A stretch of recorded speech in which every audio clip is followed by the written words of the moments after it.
Hello, good morning students. आइए आज हम आपको कार्तीय तल के बारे में पढ़ाना चाहते हैं। तो ये हमने एक ग्राफ ले लिया है।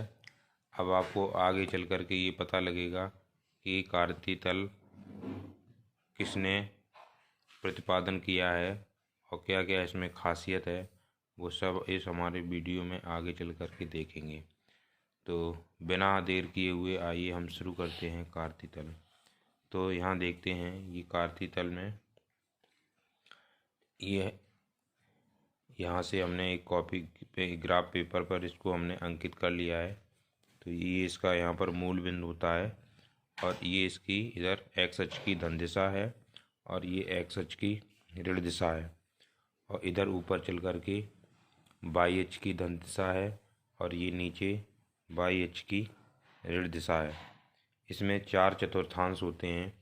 ये पहला चतुर्थांश होता है, इसमें दूसरा ये वाला दूसरा चतुर्थांश होता है और ये नीचे तीसरा तृतीय चतुर्थांश कहलाता है और ये चतुर्थ चतुर्थांश कहलाता है। अब इसमें चिन्ह देखते हैं।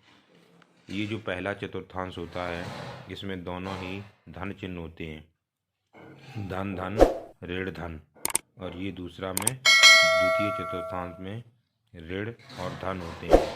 अब यहाँ पर पहले जो चतुर्थांश होता है धन धन जो चिन्ह होते हैं उसके इधर विपरीत दिशा में देखेंगे तो इसमें ये दोनों चिन्ह तृतीय चतुर्थांश में ऋण ऋण होंगे। इसके उल्टे धन धन के उल्टे होते हैं ऋण ऋण, और ये जो ऋण और धन का है इसके ये चतुर्थ चतुर्थांश में इसके विपरीत दिशा में धन और ऋण होते हैं।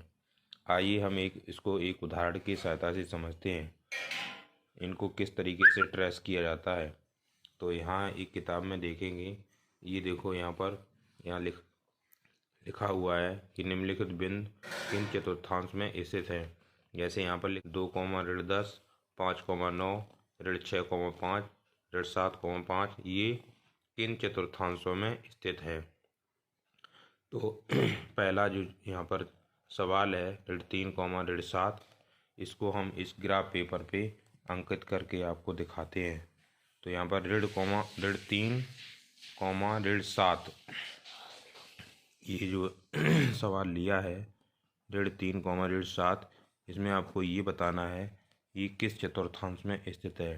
तो यहाँ पर हम देख लेंगे दोनों ही बिंदु ऋण और ऋण चिन्ह के साथ प्रदर्शित है। तो इससे ये आप पता लगा लेंगे इस ग्राफ पेपर की सहायता से कि ऋण ऋण यहाँ पर देखेंगे कि किस जगह पर आ रहा है। तो हम देखते हैं कि ऋण ऋण चिन्ह यहाँ पर तृतीय चतुर्थांश में स्थित है। तो हमारा ये बिंदु ऋण 3, ऋण 7 है, ये तृतीय चतुर्थांश में स्थित होगा। अब इसको हम ऋण 3, ऋण 7, ऋण 3 देखेंगे ये एक्स अक्ष की ऋण दिशा है। तो यहाँ पर आ गया आपका 1, 2, 3 ऋण वाला दिशा। अब 7 वाला देखते हैं ऋण 7, 1, 2, 3, 4, 5, 6, 7, ये 7 यहाँ पर हो गया।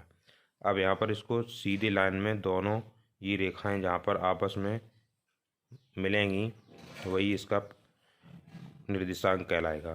तो इसको यहाँ पटरी की सहायता से यहाँ आप मिला सकते हैं।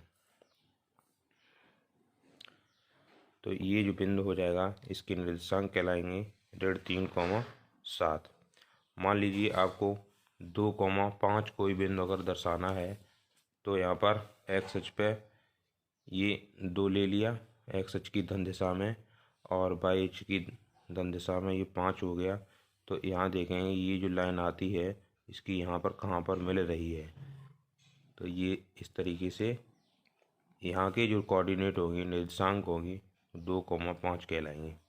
इसी तरीके से कोई भी सवाल के निर्देशांक आप इस टेबल की सहायता से प्रदर्शित कर सकते हैं। कार्तीय तल का प्रतिपादन रैनी देकार्ते ने किया है। उसी के क्रम में यहाँ पर हम कुछ महत्वपूर्ण बिंदु से की चर्चा करना चाहते हैं। तो यहाँ पर मूल बिंदु के निर्देशांक अगर आपसे कोई पूछता है तो हमेशा मूल बिंदु के निर्देशांक 0, 0 होते हैं। यहाँ पर मान लीजिए अगर भुज दी गई है और कोट दी गई है तो इस बिंदु के निर्देशांक अगर लिखना है तो x, y कहलाएंगे। सपोज कीजिए यहाँ पर भुज आपको 2 दी गई है, कोट अगर 5 दी गई है तो उस बिंदु के निर्देशांक 2, 5 हो जाएंगे। इसमें एक और महत्वपूर्ण बिंदु ये है कि बिंदु अगर 2,5 हैं तो भुज और कोट का मान ज्ञात करो। अगर बिंदु दिया गया है और भुज और कोट का मान आपको निकालना है तो इसमें जो एक्स का जो मान होता है वो यहाँ पर भुज कहलाता है, और कोट जो कोट का मान होता है वो यहाँ पर बाई कहलाता है। तो भुज यहाँ पर 2 है तो कोट यहाँ पर 5 हो जाएगी। इस तरीके से भुज कोट का मान हम निकाल सकते हैं, और भुज कोट दी गई है तो हम उनको बिंदु निकाल सकते हैं। Thanks for watching my channel.